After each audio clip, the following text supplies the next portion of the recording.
जब से मैंने उसे देखा है मैं उसके बारे में सोच रहा हूँ। जब से वह गया है घर सूना लग रहा है। जब से ये खबर सुनी है मैं परेशान हूँ। जब से मैंने नई नौकरी ज्वाइन की है जिंदगी बदल गई। जिंदगी। जिंदगी।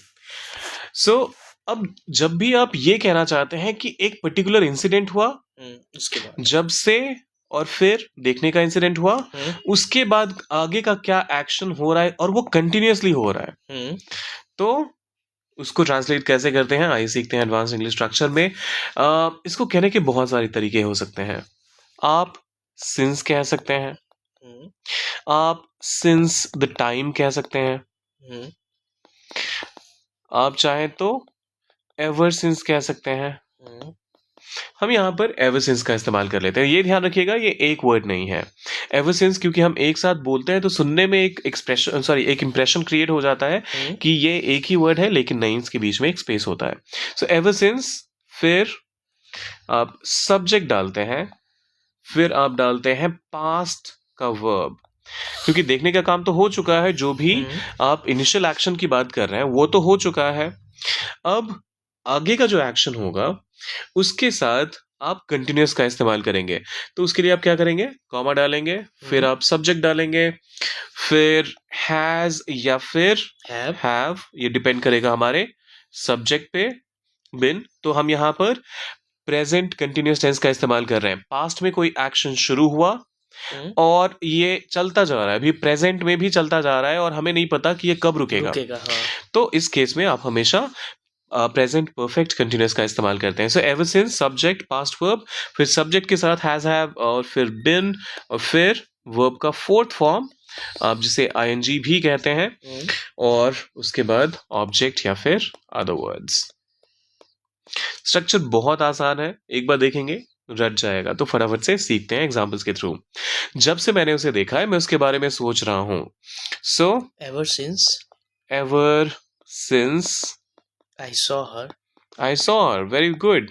सिंपल सा एग्जाम्पल है यहाँ पर, इसको ओवरली कॉम्प्लिकेट मत कर दीजिएगा। I seen her, I have seen हर मत करिए। पास्ट में एक्शन हुआ है, मैंने उसे देखा पास्ट में, और उसका रिजल्ट अभी बता रहा हूं मैं। तो ever since I saw her, I have been thinking about her. I've been thinking about her. एक बार फिर से पढ़ते हैं। Ever since I saw her, I have been thinking about her. Ever since I saw her, I've been thinking about her. जब से वो गया है घर सूना लग रहा है। अच्छा, घर सूना लगने के लिए आप feel empty का इस्तेमाल कर सकते हैं। खाली खाली एम ट्राई हो गया ये तो। जब से वो गया है, ever since he left, okay, the house has the house has felt empty. okay.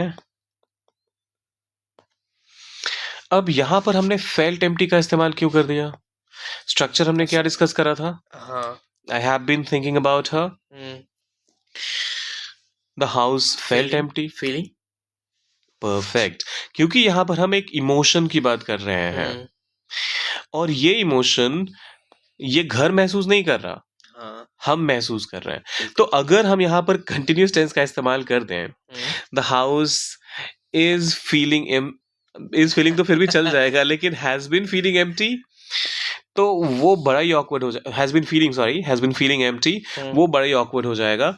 ऐसा लगेगा घर खुद को सुना सुना महसूस करवा रहा है। So be very mindful of it. और अगले एग्जाम्पल की तरफ चलते हैं, अगले सेंटेंस की तरफ चलते हैं। जब से ये खबर सुनी है मैं परेशान हूं। एवर सिंस मैंने सुनी है, आई हर्ड दिस न्यूज, ये खबर। सो दिस न्यूज, कामा, मैं परेशान हूं। आई have been,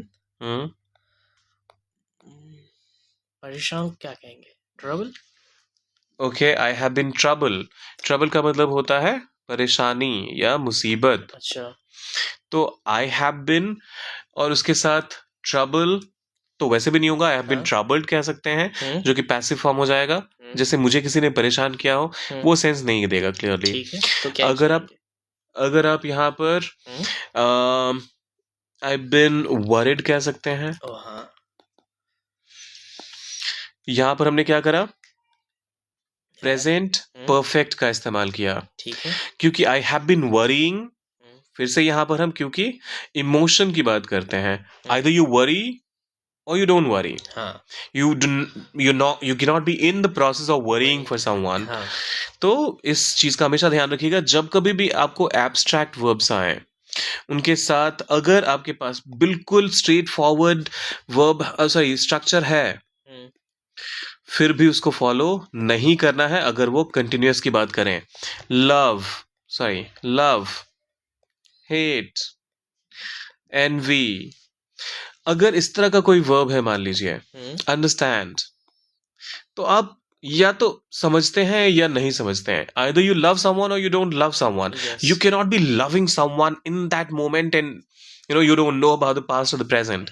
That is the awkward structuring, and that is why we often say कि अगर आप कोई भी एब्स्ट्रैक्ट वर्ब का इस्तेमाल करते हैं तो उनके साथ आप कभी भी कंटिन्यूअस का इस्तेमाल मत करिएगा। इसी वजह से हमने यहाँ पर प्रेजेंट परफेक्ट का इस्तेमाल कर लिया, आई बिन वरीड। अब ये आखिरी वाला हमारी ऑडियंस को करना है ट्रांसलेट। जब से मैंने नई नौकरी ज्वाइन की है, जिंदगी बदल गई है। एक बार फिर से यहाँ पर लाइफ इज चेंजिंग नहीं कह सकते आप। ऐसा लगेगा कि चेंजिंग का जो फेज है वो अभी चल रहा है, तो आप लाइफ इज चेंजिंग मत करिएगा, जिंदगी बदल गई है ऐसा कहा जा रहा है। तो प्लीज इसको ध्यान में रखते हुए प्रेजेंट परफेक्ट का इस्तेमाल कीजिएगा। और जाने से पहले इसे डालना है आपने कमेंट बॉक्स में। सब्सक्राइब, लाइक और शेयर करके जाइएगा। मिलते हैं जल्दी।